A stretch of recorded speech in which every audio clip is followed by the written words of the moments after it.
Welcome, everyone, ladies and gentlemen, boys and girls, to the Dirty-O IDP Underdogs. That is right. The doc here, joined by my main man, the IDP Godfather, the IDP tipster, Mr. Gary Van Dyke himself. That is right. And together we are the Underdogs. And you may be asking, really? Conference championship weekend? Only 2 games? There's no way there could be this much value on the board. That's where you're wrong, folks. Of course, as always, there is value to be found, and we are sniffing it out as the Underdogs here. So, coming off last week, we had the divisional rounds, had a couple blowouts, had a nice little 5-1 cash off Lamar, Mike Evans touchdown, Travis Kelce did his thing, all things we were kind of on, all things that I also emphasize. So you want to go ahead and make sure you give us both a follow there over on the X, Gary at IDP Tipster, me at SGPN Football Doc there, because we will be giving things out on the show as always, but sometimes we do a little pivot. Hit a nice 8-1 Travis Kelce, 2 touchdowns. I gave him out for 1 touchdown here. He was part of my touchdown parlay. Was like, I kind of like his 2 touchdowns, and that came sweet cash.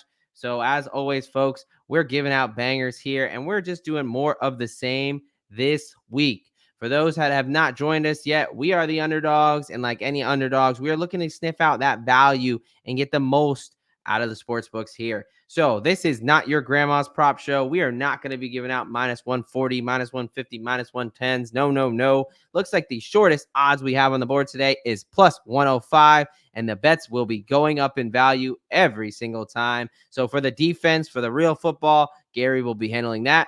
We're going to do 4 defensive props today. And then over on the Dirty-O offensive side, that'll be me. The doc will be handling that over on the offense. We're going to give you out 5 offensive props. So we got 2 games. We got some absolute great games, coming off some really good games, the last round of the playoffs. So I hope you're just as excited as we are to go ahead and give out some winners. Before we do that, I want to tell you about our good friends over at Trophy Smack. That is right. Fantasy football season just wrapped up, and maybe you haven't gotten your league trophy yet. Or maybe you decide, you know what, that last place, I think they deserve something too. Let's go ahead and get them something to make them have to wear around for the next draft. Trophy Smack's got everything you think you need for championship as far as trophies, wall art, rings, anything your fantasy league wants to bring it to the next level. That is right, even including those last place gifts. Look, the Super Bowl is a great time to go ahead and crown your league's champion. So let's help you out there. Use promo code IDP guys and get a free championship ring with the purchase of a belt over at trophysmack.com. That is code IDP guys, all one word, at trophysmack.com. All right, folks. Now we're going to go ahead and get into some absolute winners this week. Of course, we've got first up on Sunday, 3:30 Eastern. It is the Kansas City Chiefs taking on the Baltimore Ravens. And we're going to kick it off with that game. I'm going to go ahead and kick us off here. We're going to start with the Chiefs quarterback, Patrick Mahomes, higher than 31.5 rush yards and a nice +135. We're going to start it up with a nice little layup here. Now, I know what you may be thinking. This is Patrick Mahomes. This is the up-and-coming GOAT. Why are we going after something like his rushing yards? Isn't he one of the best passers in the league? Well, you'd be correct, but he's averaging 30 yards in the playoffs on the ground. It is the playoffs. This is it. There's no more next game unless you win. He's going to be putting it all on the line, just like he's been doing. He had 6 rushes last week, and the Ravens have an elite pass defense, but they're giving up more than 100 yards on the ground. They're a bit susceptible here. I think Patrick Mahomes gets after it with his legs, and I think he puts the team on his back a little bit. I think it's a situation where you could see the Chiefs down a little bit, maybe playing from behind, maybe needing to throw a little bit, where he says, I got to go pick up this first down. I'm going to go run for it. So give me Patrick Mahomes over 31.5 rushing yards at a nice, juicy +135. All right, Gary, what do you got for us on the first side of the defense there? Nice, man. Nice way to kill a bunch of airtime. I mean, you just rocked it for like, what, 5 minutes straight, brother. All right. I can't. I'm not going to be able to. Save the people, Gary. Interject, man. Save these people from hearing me rabble on there. Ah, let's go with Chiefs. Justin Reid over 6.5 total tackles at plus 105 versus the Ravens. In the last 9 games, including the playoffs, for 6 of them, he's had 7 tackles or more. Had a couple of 9 tackle games dotted in there. Coming off this matchup that he just had with Buffalo, which I kind of consider the same situation as this Baltimore situation. When you factored in the weather up there, they're not exactly going to have that same weather. They're looking at some rain, and I think it was going to be up in the high 30s or so. Was forecast at the moment. I'm not really too concerned about which way the momentum goes, if this is a rain game or if it's not a rain game, because we know that Baltimore is going to run the ball. All right, I think they ran the ball like 60% of the time, with like 5 of them last week. So we know that's going to happen, and that's where Justin Reid has been prime all year. Is just up in the box and with his run defense, and believe it or not, his blitz prowess. So that's also been a bonus, keeping them up around the action to get these kind of numbers. And with Buffalo last week, he had 11 total tackles, with 8 of them solo and a tackle for loss for good measure. So when most of them are solos like that, he's just been producing this way this whole entire season. He didn't do so well in the wild card, but that matchup just wasn't his matchup. But he came in strong last week, bounced back. I have no problem thinking that he's going to have any problems getting over 6.5 total tackles versus the Ravens. Nice thing about him too, he's actually not that great in coverage. So if we think about this matchup and where Lamar Jackson likes to run the ball, pass the ball, I think it's going to work in his favor, and he should be a weak point that Baltimore might want to focus on. Yeah. No, I actually love that angle because it plays right into my next prop, right? So we were talking about, you were saying looks like there's an 80% chance of rain, might be a little bit of an ugly game, but it's a situation where the Ravens are going to want to lead on the run. Despite whatever they said during the season, during the offseason, they are a run first team. And I think that would behoove them to do that, as the Chiefs are susceptible on the ground. Kind of like you were talking about, sets up nicely for Justin Reid. It also sets up nicely for my next prop here. I'm going to go with Ravens quarterback Lamar Jackson under 179.5 passing yards at plus 205. Now, listen, folks, if you've been listening to the show, you probably realize I don't like to give out a lot of unders. Life's too short to be rooting for unders, right? But I think this is an absolute great opportunity where, yes, Lamar Jackson is going to win the MVP. He has been balling this year, but he's such a special player. He does not need to throw for a ton of yards to have a monster game. We saw it just last week. He went for 100 yards on the ground and only 152 yards in the air. Also, the Chiefs are only giving up 176.5 passing yards a game on average. And in most of those games, they were probably playing with a lead. I think game script wise, we could see a situation where the Ravens play a little bit of bully ball. We saw it against the Bills last week. The Chiefs let up 182 yards on the ground. They got pushed around, and the Ravens are a better rushing team. I like the Ravens to go ahead and potentially get out to a lead, but to really lean on this running game with both Lamar, Gus Edwards, Justice Hill, even if Dalvin Cooks gets a couple of carries, I think that it's a situation where I'm not so much thinking Lamar is going to have a bad game, but I think we can take opportunity here. We can take advantage of this passing prop where, he has hit this in 5 times this season where he's went under this number.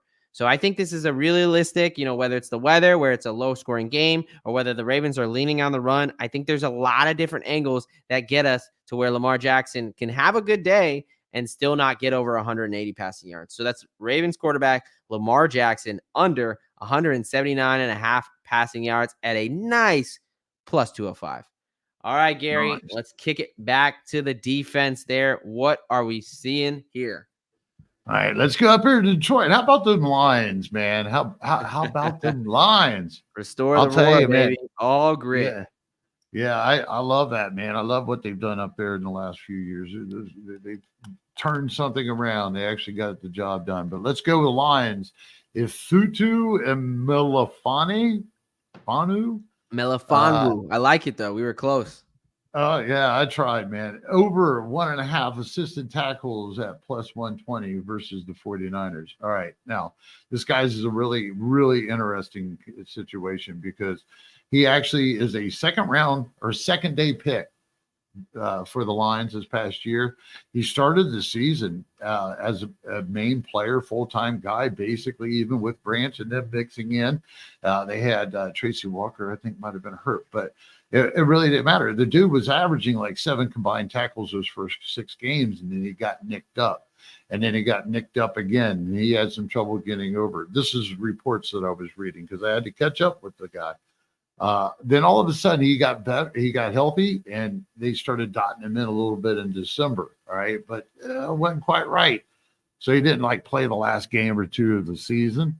Well, he rolled in, man. When they started the wild card, he had 72% of the snaps. Right now, he didn't like blow it up, but he was just getting his legs wet again. He come in here for the second game last week, and he had 85% of the snaps. And what was it? It was some 9 combined, 3 of them being assists. All right. So I don't have any problem. This guy, here's the deal. All right. Him and Brian Branch, man, those two have been moved in. Those are the 2 main starting safeties. And these are the dudes that sent, well, Tracy Walker to the bench earlier. And this has gone so far that Kirby Joseph, which has been a pretty damn good player, above par player, overall, and been starting all the entire season with like 100% of the snaps every week. Man, for the last 3 weeks, them working in Melifonwu. Oh, no way. Did I say that? Anyways, working him in there, right? That he's been knocked down like 65% of the snaps the last 3 contests. So I could even expect Melifonwu to probably go ahead and get another 5% and get 90% in here. And I don't think that I can argue the fact with the way that the 49ers offense runs, everything runs through those safeties. And it's him and Branch are going to be put in blitz packages like they have been all year or since they've been together. And they're going to be up in the box to stop those 49ers. And I also think that Detroit's going to hit a wall, man. You call him for the 49ers to run it up there? Man, they're well rested. Yeah. We will see. I do think I like you said, I think Detroit's that safety position is a lot more, it's a stronger room than their cornerback room there. They got CJ, GJ, Chauncey Gardner-Johnson back. Shout out to my former Gator there. So like you said, yeah, Melifonwu was coming back. Like they've got 3 strong safeties that they rotate in, and that really they're going to need on the field because those guys just hold up a lot better than those cornerbacks in Vildor and Sutton. So no, this I defense is always, since Dan Campbell's been there, this defense been based on fluidity to the safeties. Tracy Walker in the past, Josie Kirby, Will Harris. There's a few others that could be named. They've had mixed and matched. Now they got their pair. These dudes are both elitely graded too. They are kicking ass as a pair. Yeah, no, I like it. All right, we're going to head back over to the offensive side of the ball. And it seems like, especially when you're trying to get some really find some good value here. And it seems like I tend to do this every week, but I love a certain player who the maybe casual fan may not even know their name. And I know with only 2 games this weekend on Sunday and getting to the conference championship, it's probably not a lot of those, but I absolutely love Ravens running back Justice Hill this week. Now, I'm going to tell you about why I love him and give you a bunch of bets where I already took. And, I'm very high on this, but I think this is a great time before I get into this to let us go ahead and say, please gamble responsibly. Do not bet more than you can lose. And you want to make sure that if you have a gambling problem, go ahead and call 1-800-GAMBLER. That being said, I'm now going to tell you about why I love Justice Hill so much. So we got a situation where he has a clear role in both the running and passing game, right? Rush and receiving game. Gus Edwards, and I was watching this game very intently because I was sweating out a Gus Edwards anytime touchdown bet in part of my little parlay there, where Gus Edwards picked up a hand injury, it looked like, late in the game, to the fact that pretty much the second half of the fourth quarter, he did not play a snap, right? I mean, that's why Dalvin Cook eventually got the ball. But Justice Hill has been getting more involved before Gus Edwards banged up. Now, I'm not saying Gus Edwards is not going to play. He was not on the injury report. He should be able to play. But especially with a running back, you're talking about hand injury where we're talking about handling the ball, obviously carries, worry about fumble risk. I think this is a situation where I talked about it before. Kansas City Chiefs gave up 182 yards on the ground last week. That is their clear weakness. They got pushed around by a Bills team who's decent at running the ball, but they're not the Ravens. I think the Baltimore Ravens can have their way. I also think that you got linebacker Willie Gay is a little bit banged up. The Chiefs are coming up a little bit banged up on the defensive side of the ball. They got Mike Edwards, their safety, is a little bit banged up with a concussion. I think whether it's the receiving game or the rush game, he's an explosive back. Gus Edwards is your bruiser, but Justice Hill, he's not Keaton Mitchell, the rookie, but he is a lot more explosive and a lot more fluid than Gus Edwards. I like for him to get busy early and often. Give me Justice Hill. The official bet is 75 or more, so 75 plus rush and receiving yards at 3-1. That's plus 300. Now, if I did anything to convince you, let me take you down a beautiful rabbit hole of what I've already bet with Mr. Justice Hill. So you can do the 75 rush receiving plus, or 75 plus rush receiving. You can bump that up to 100 plus rush receiving at plus 950. If you want to just take his rushing, over 39.5 is plus 135. Over 60.5, which he got 66 yards on the ground just last week, plus 500. Anytime touchdown, plus 330. And if you want to get real spicy with me, I've been enjoying doing these. We hit on Kareem Hunt. Well, the wild card, we hit on Travis Kelce last week. Justice Hill, 2+ touchdowns at 35-1. All right. I'm going to get off my Justice Hill soapbox. What do we got on the defensive side of the ball, Gary? Man, all of that, you was able to drop a little dime about Mike Edwards being in the concussion protocol. He's looking pretty shaky for this contest. So it's going to help lead me into Chiefs. Sneed over 1.5 assisted tackles at plus 160. Now, looking at this guy and his whole body of work, he's basically a corner that's pretty good in coverage, that is just hellacious when it comes to a guy playing in the secondary. So they made him a safety for his run defense this year. It's really, looking at the numbers in the position he's playing, he's actually in there playing as a safety more than anything. He's right at those levels that he could support, just like the Chiefs have always had with Andy Reid and his defense. And he expects him to help and run support. Him and McDuffie, they both have a lot going for them. But when I look at it and think about the Edwards situation, I think they're going to lean on Sneed even more to probably play a little closer up in the line and help Justin Reid out up towards the box. I do like that ankle. Yeah. So I hit on a little bit. Mike Edwards in concussion protocol. He was able to practice in a limited participation this week. So that's not saying he's not going to play. Concussion protocol, obviously, concussions are a bit of a mystery. So we're not exactly sure. Definitely one to monitor. But yeah, I mean, obviously, Sneed, whether Mike Edwards is in or out of the lineup, he's definitely going to be around the ball and on the field 100% of the snaps. I mean, he's a key piece of the defense when it really boils down to the momentum of this game. It won't matter if they decide to all of a sudden throw the damn ball in Baltimore, which we already decided that's not going to happen. And they're going to break through to the second level. And like I said, that's one of the things he's best at is run support, run defense, stopping. And he's going to be right up in the middle of that. Perfect. Love it, love it, love it. All right. Heading back over to the Dirty O offensive side of the ball, we are going with prop number 4. We are going to that Lions and San Francisco game. I'm going to target one of their stud running backs, the explosive, I don't even know if that's that word really does him justice, but running back 1B, I'll call him, Jahmyr Gibbs, over 46 and a half receiving yards. Now, I understand he's a running back. Why are we targeting his receiving?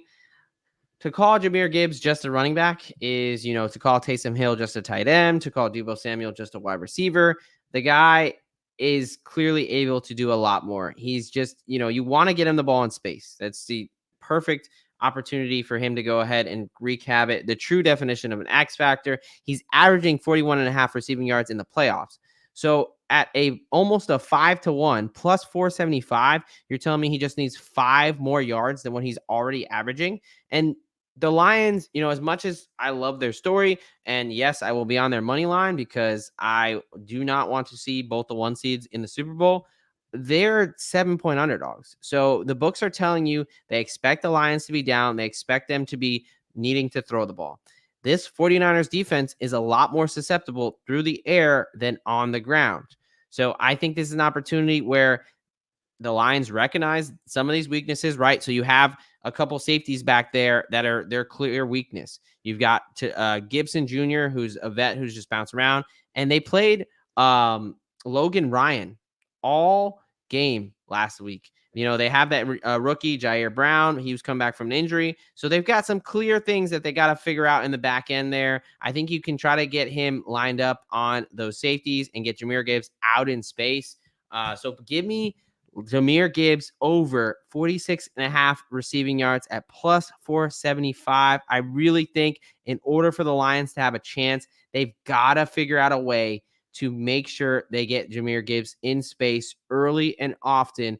And I mean, we saw it last week, the cut move he put on all-pro safety Antoine Winfield. I mean, Antoine Winfield is a phenomenal player. I mean, he was just voted one of the best safeties in the league. He made him look like child's play when he was one-on-one with him in the hole. It was one cut, and he was out the gates. Jahmyr Gibbs, over 46 and a half receiving yards at plus 475. Just break one for me, Gibbs. All right, Gary, give me your last defensive prop there. How are we taking advantage of the sports books here? All right. So 49ers Chase Young over a quarter of a sack at plus 165. All right. Has he had a good year after being traded to the 49ers and getting after the quarterback? No, he hasn't. Quite frankly, he is not. It's kind of surprising to see that he's still such a well-graded player. I mean, he's not elite, but he's still a well above par player. And guess what else he is? He's a free agent this freaking off season, right? So this is showtime. And if there's anything that I know about Chase Young, back when I used to try to fade him when he was first drafted, I was fading him to a lot of people that would listen to me and that when I was writing about him, because the one thing that he did in college, he always showed up for the big game.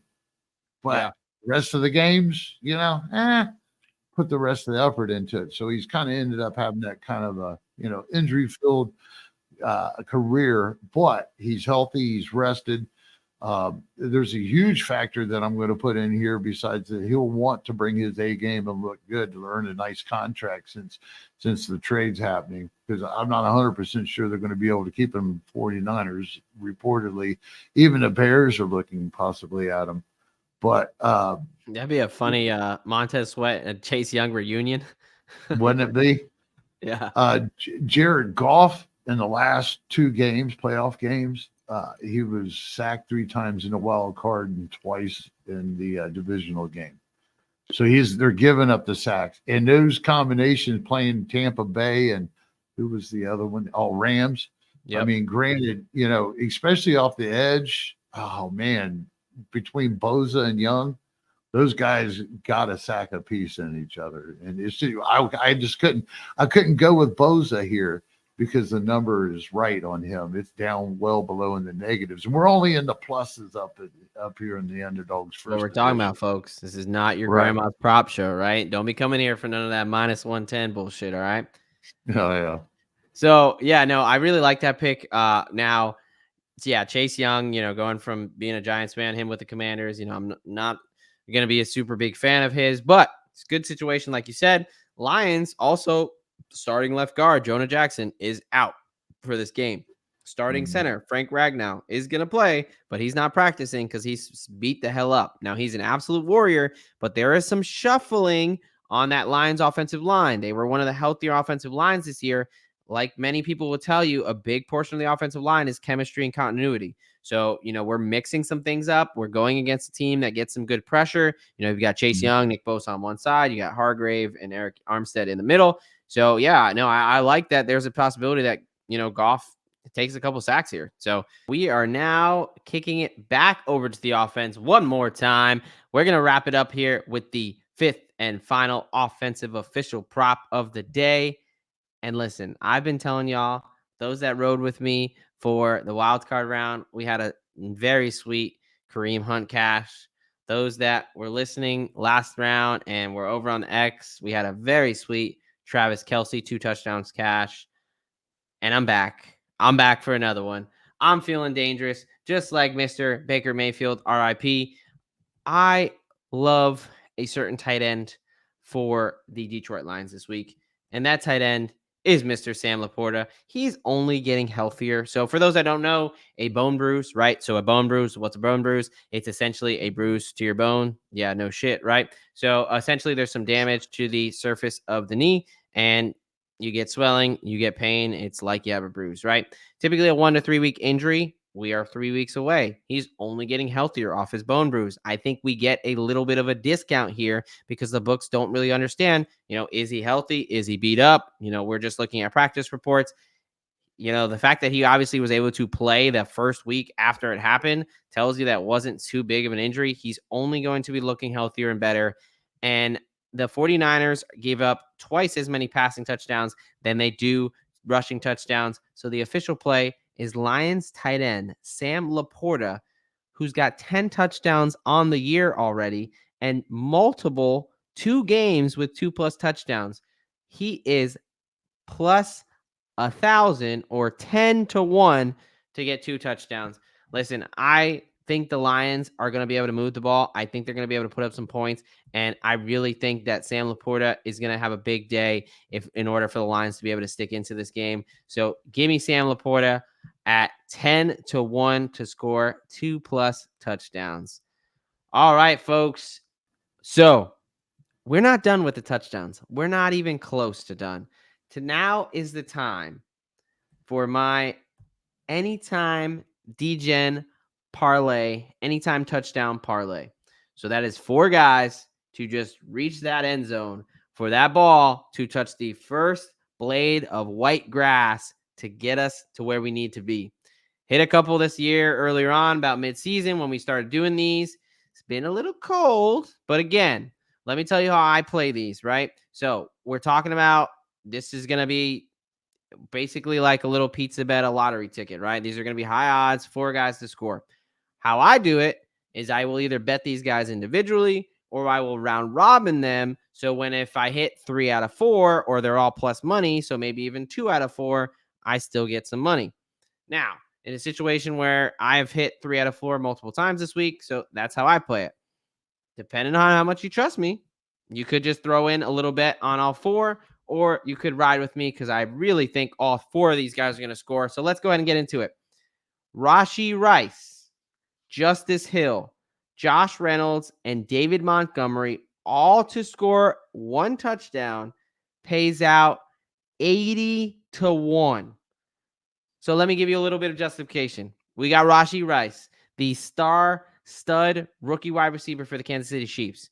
He has more touchdowns than Travis Kelce this year. Yes, that does include Kelce's 2 touchdown game last week. I think it's a situation where Patrick Mahomes looks for him. He trusts him. One of the biggest things wrong with this Chiefs teams this year is that wide receiver core. There is not a lot of trust because they're just simply not making a lot of the plays. We've seen Kadarius Toney been basically banished from the team. We haven't seen him in 2 weeks. They're calling it an injury. I'm not believing it. I'm calling it house arrest. It's a situation where Rashee Rice is one of the few guys Patrick Mahomes trusts. It's the playoffs. I think he gets in the end zone. I've already told you about how much I love Justice Hill. Again, whether Gus Edwards is, even if he was 100% healthy, which I don't think he is, they love Justice Hill. Harbaugh even was talking about him this week, talking about how hard he's running, how much he likes him. I think Justice Hill punches one in the end zone. Again, the Chiefs are having a very big problem stopping the run.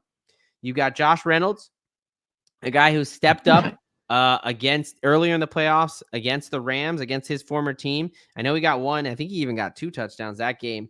Josh Reynolds is a guy where this 49ers secondary is their weak spot. A lot like Detroit, especially on the defensive side of the ball, the weakest part of that team is that secondary group. I like Josh Reynolds. There's going to be a lot of attention on Amon-Ra St. Brown. I like Josh Reynolds to go ahead and get in the end zone. And then David Montgomery, the leading touchdown scorer for the Lions. He's at plus 130, which I think is ridiculous for the leading touchdown scorer of a team with a total of 51.5. I think there's going to be a lot of points this week. So give me all 4 of those guys to score a touchdown at plus 7,975. All right, Gary, you ready for one more? Well, yeah, let's roll, brother. All right, now everyone's favorite part of the show, when we come together, the dark side and the light side join forces, and we give you our final underdog pick'em. All right, Gary, I'm gonna let you kick it off. What do you got for the people? All right, so I like that. Ifeatu, Melifonwu. See, I can't do it now. I got off the conversation, but I love if I like him a lot in the production that he's looking at against the 49ers. I love the Lions, Brian Branch at higher than 5 tackles, total tackles and assists, combined tackles, however you want to look at it. Again, I'm going to reiterate on how the safety position is a big key part. And since, again, this was a player that every time that he would touch or play as a full-time player throughout the season, he was averaging like over 8.5 tackles per game. All right. So they kind of phased him out and they made him like part-time there where he wasn't seeing as many snaps. Well, they unleashed him and I can't say his Melifonwu.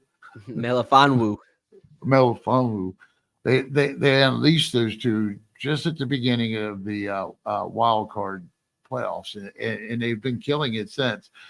You also have Alex Anzalone. I believe he's nursing an injury. Yep.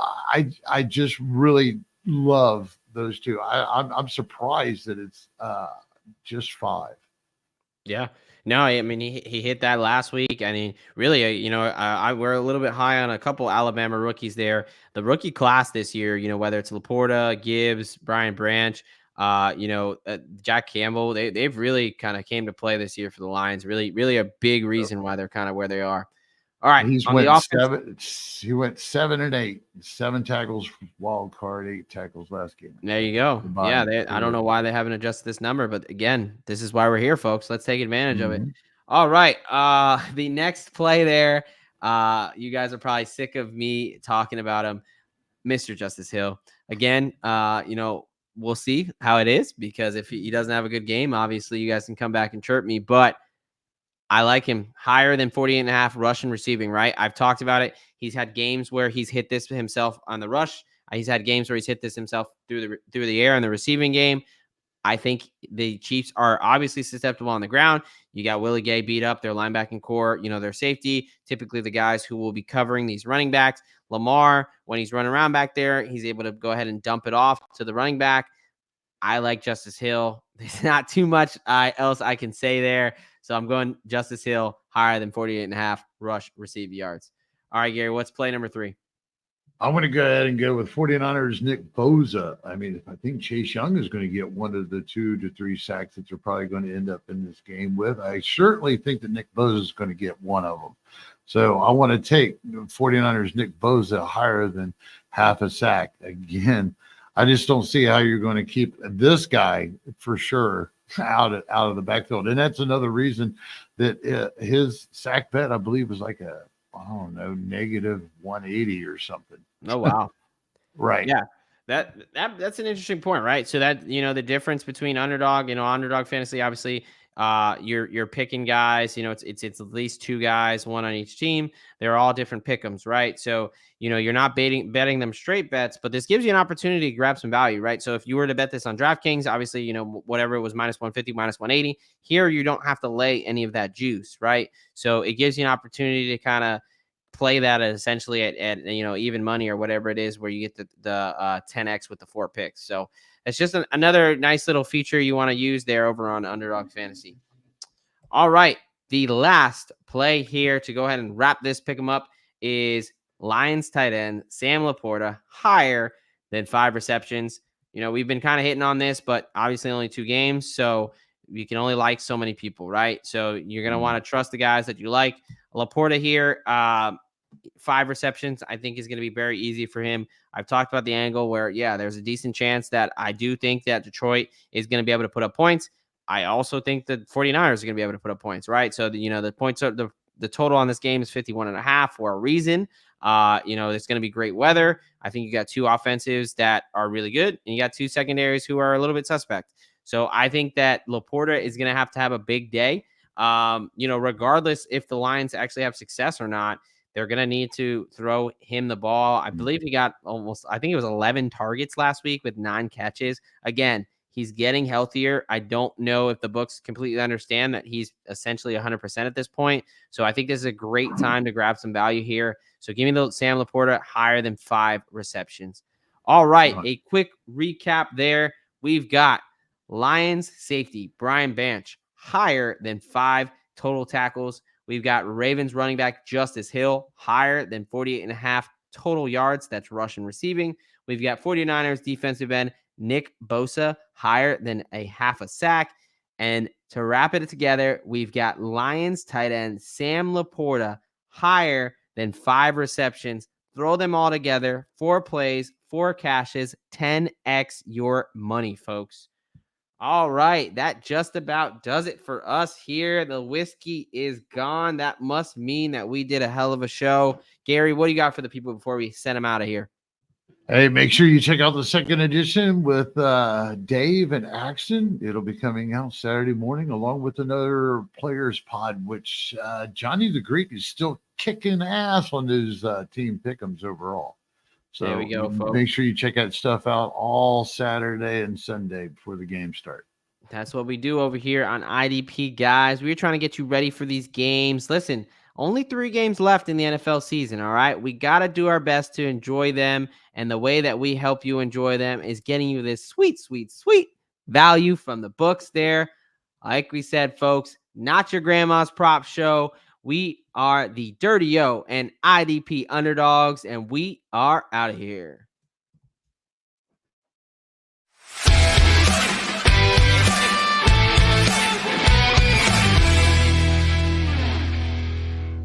Thank you for watching this IDP Guys video. If you like this content and you want more fantasy football content, click here. If you enjoyed this video and you want to see more videos to help you master your IDP league, click here to subscribe.